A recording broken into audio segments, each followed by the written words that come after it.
Assalamualaikum warahmatullahi wabarakatuh. My name is Nuralieya binti Mohammad Fikri Firdaus. Together with my group members Amelia binti Mohammad Hambali, Atina Hasanah binti Zainaludin, and Mohammad Faris Haikal bin Bunyamin will be discussing and come up with the possible legal action in regard to the news case from the Star Online. Motorcyclist nabbed for hitting senior citizen over petrol pump dispute. With that, let's move on with the next slide. In the table of contents, the first would be summary of the news, and these will be discussed by Atina. Next would be cause of action, and it will be discussed by me, Alia. As for the third one is citation of the chosen case, identification of parties involved, and statement of facts will be tackled by my other member, that is Amelia.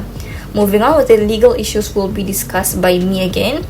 And next would be judgment and ratio decidendi would be discussed by Faris Haikal, and lastly commentaries and opinion will be passed back to Atina. With that, I will pass the floor to Atina to explain on the first part of the video. Bismillahirrahmanirrahim. So, Assalamualaikum warahmatullahi wabarakatuh. I am Atina Hasanah. I will start our video of presentation with the summary of the news. So, this case was happened in Kuala Lumpur. This case was about a man that has been arrested for allegedly assaulting a senior citizen at a petrol station in the city, which is Kuala Lumpur. And Brickfields OCPD Assistant Amihizam Abdul Shukur said police were alert to the incident on Saturday and arrested the 38-year-old suspect later that day. So the suspect, who works as a driver and has a prior record for a drug-related crime and is still wanted by police over the 2010 case. So the police have seized the motorcycle, helmet and clothes believed to be used by the suspect during the assault. So as the driver falls to the ground, the motorcyclist put on his helmets and flees the scene. So the police said that the suspect claimed that the car had cut him off at the petrol pump, and the suspect was not satisfied with the what the victim have do to him, and reacted by hitting the victim with a helmet. So the victim, the 64-year-old, has received treatment at the nearby hospital and has been discharged. So the case had been classified as intentionally causing hurt with a weapon, and the police have obtained a 3-day remand order on the suspect to facilitate further investigation. Based on the material facts of the case, so we believe that the area of law here can be classified as civil law because it focuses on private relation between the members of a society. And a civil case usually begins when a person or organization determines that a problem cannot be solved without the intervention of the courts. And the primary objective of civil law here is to help the party that has suffered any loss, damage or even injury, that is to compensate for their rights. And this news mainly falls under torts law because it appears that there are elements of trespass as well as claims for general damages and as well as special damages. As an introduction, trespass is an intentional tort in which gives the meaning of a direct interference with a person's body, liberty, or even goods. So in the case of Lee Tong and Cooper, the ratio decidendi that could be derived from the above mentioned case would be, in tort of trespass, there must exist intention at the part of the defendant. So due to that, this makes intention to be the most essential element in proving any type of trespass. And in trespass, there are 3 general features. The first one would be positive act on the part of the tortfeasor. And secondly, there must be a direct effect on the part of the plaintiff, whether on his land, his goods, or even his physical body. And lastly, it is actionable per se, meaning here the plaintiff does not need to prove the damage suffered to the court. And to summarize the introduction, there are 3 types of damages. First one would be trespass to person, trespass to land, and interference with goods. And so in regards to our cause of action, it would be trespass to person because both assault and battery were present in regards to the above mentioned case law. Here, to prove assault and battery, the plaintiff must fulfill all the elements of assault, which consists of 3. Similarly with battery, and having done that, assault and battery can be established. We chose the case of Tan Kian Ho and Poh Kian Chong 2008, where in this case the plaintiff, who managed a coffee shop, was assaulted and beaten by the defendant outside his shop. The statement of the plaintiff was that he discovered that the tire of his car parked behind his shop was punctured. The space where he had parked his car was meant for taxis, and when he inquired about the puncture, the defendant inflicted on the plaintiff, causing serious injuries to his right eyes. We also cited the case of Farida Binti Datuk Talib and Muhammad Habibullah bin Mahmud 1990, where the plaintiff in this case commenced an action to restrain her husband, the defendant, from assaulting, harassing and molesting her and the members of her family. And during the course of the marriage between the plaintiff and the defendant has believed to batter the plaintiff on numerous occasions.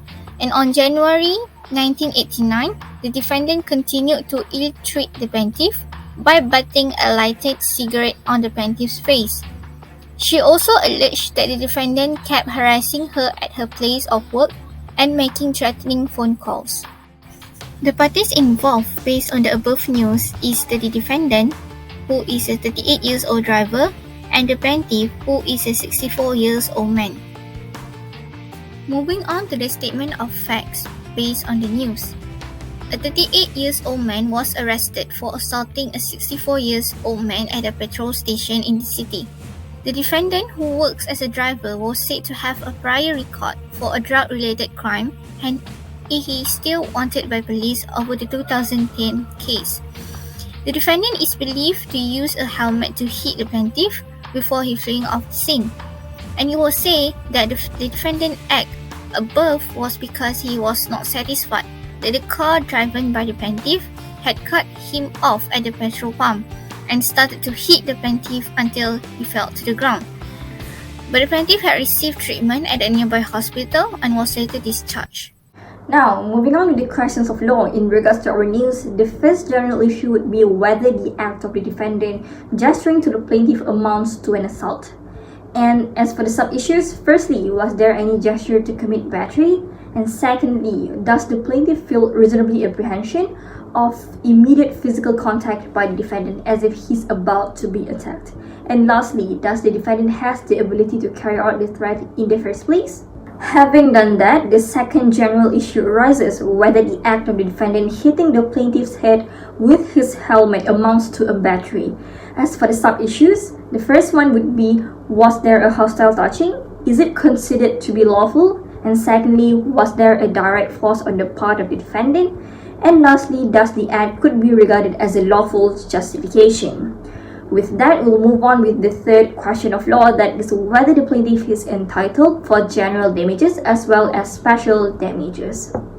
Next, for the judgment of the case, as in the case of Tan Kian Ho against Poh Kian Chong, the Court of Appeal held that the respondent was found liable for the assault and battery as well as for the injury sustained by the appellant.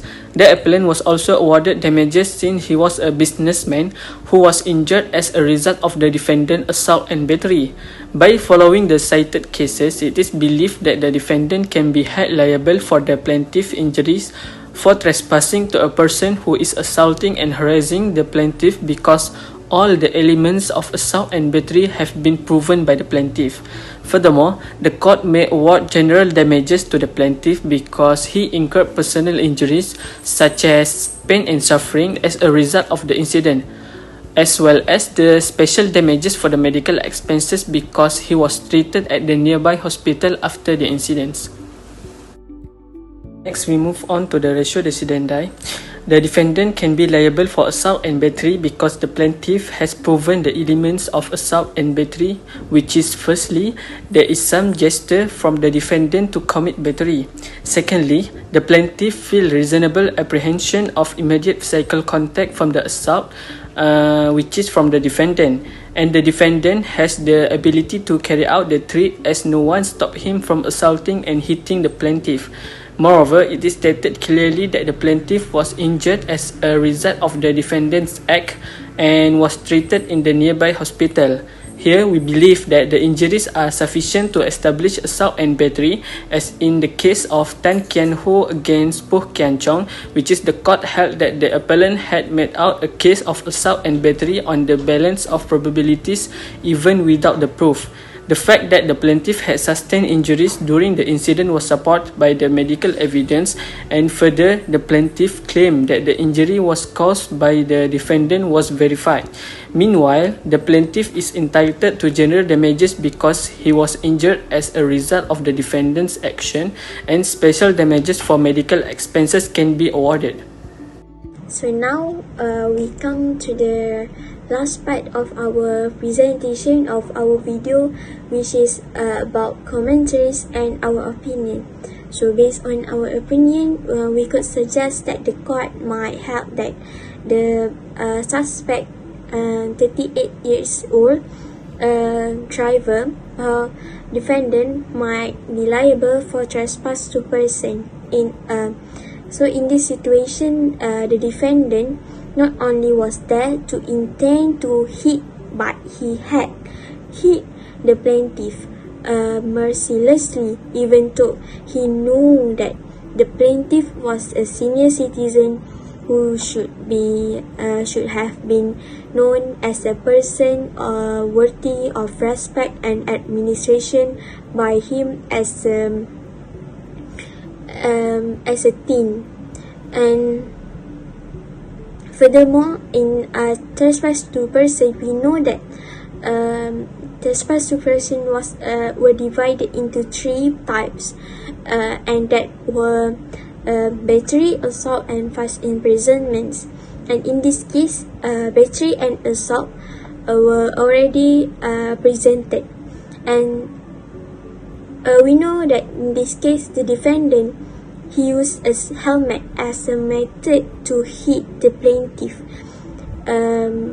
until plaintiff need to receive a treatment. And it was said that the defendant was not satisfied that the car driven by the plaintiff had cut him off at petrol pump and started to hit the plaintiff until he'll fall to the ground. So this has been shown that the defendant had intention to do the action by hitting the plaintiff in this case, which makes the assault and battery have been established. So that's all from us. Thank you.